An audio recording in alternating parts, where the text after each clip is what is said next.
In this video, we're going to see how you can use LV Financials to help you figure out how much you can afford to borrow. To do this analysis, you'll need a paid account. That will unlock the premium tools. To start off, go to the Tools drop-down in the top right and go to the Loan Planning dashboard. Go to the Loan Planning tab.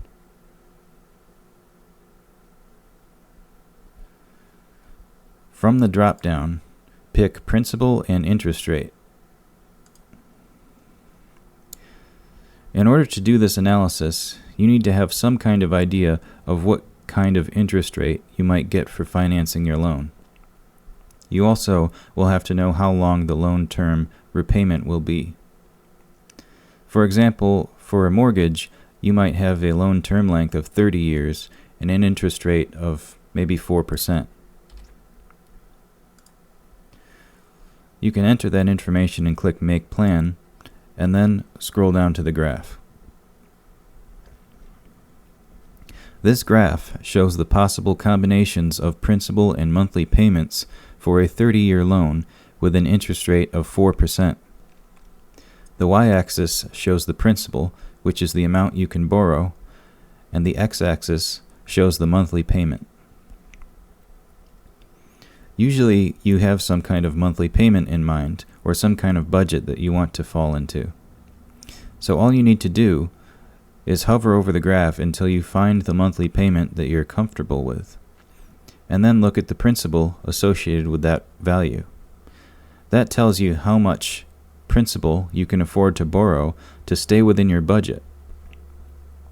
For example, the point that's being hovered over right now shows that for a monthly payment of $430.96, you can afford to borrow $90,000 in principal. And the total cost of the loan is also shown. So you can tell by looking at this data point that you would end up paying $64,876 in interest over the lifetime of the loan. Let's do one more example. Let's suppose that you're purchasing a car. So we'll change the loan term length to 5 years, since that's more typical of a vehicle loan. And we'll leave the interest rate at 4%. Then click Make Plan and scroll back down. Right off the bat, you can see that with the shorter loan term length, the principal shrank significantly. However, you can still use the same process to check how much you can borrow. So for example, if you were willing to pay roughly $915 a month for your car payment, then you could borrow up to $49,733. By using this process, you can determine how much you can afford to borrow.